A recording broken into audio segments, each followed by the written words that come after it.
going to be much more nervous. And we did a bit of recording beforehand as well, early this year.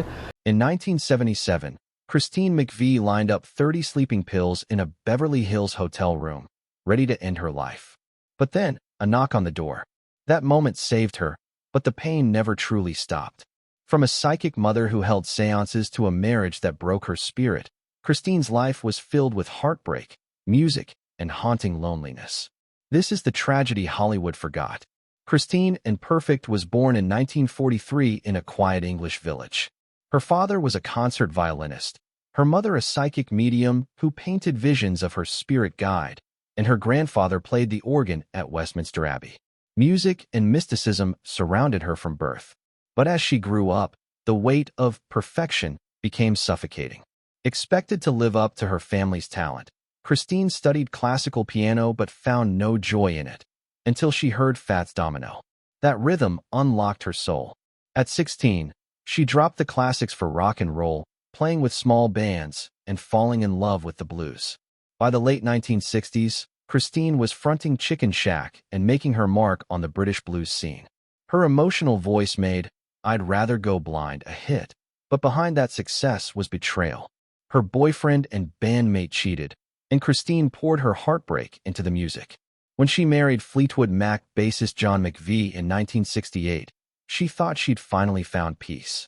Instead, she entered years of chaos. Fleetwood Mac became her life and her prison. She joined officially in 1970, just as the band began falling apart. Members quit, broke down, or disappeared into drugs and madness. Christine became the calm in the storm, but even she was cracking. Her marriage with John collapsed under the weight of alcohol, affairs, and constant touring. She wrote, "Don't stop," to stay hopeful, even as she cried through recording sessions. Then came Rumors. Released in 1977, it became one of the best-selling albums in history, 45 million copies, but it was built on heart. Then came Rumors.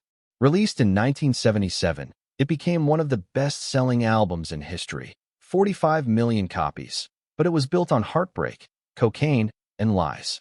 Christine wrote Songbird and recorded it alone in one take, a fragile hymn born from divorce and exhaustion.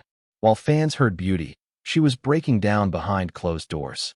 One night in a Beverly Hills hotel, she lined up those 30 sleeping pills until Mick Fleetwood's knock saved her life. Even as the hits kept coming, her personal life spiraled. She fell in love with Beach Boys drummer Dennis Wilson, but his addiction and erratic behavior destroyed her peace. When Dennis drowned in 1983, Christine blamed herself. Later marriages failed, lawsuits drained her finances, and injuries led to painkiller addiction. By the 1990s, she had developed agoraphobia, so severe she couldn't leave her home in Kent. The woman who once ruled the stage became a prisoner of her own mind. In her final years, she rarely left the house. Empty wine bottles hid in corners. Friends said her laughter was gone. A fall in 2010 left her injured and alone for hours. She returned to Fleetwood Mac in 2014, but the joy was mixed with fear. Even then, she gave everything she had to the music. When she passed away in November 2022 after a stroke, her closest friend Stevie Nicks never got to say goodbye because Christine had requested privacy, even in death.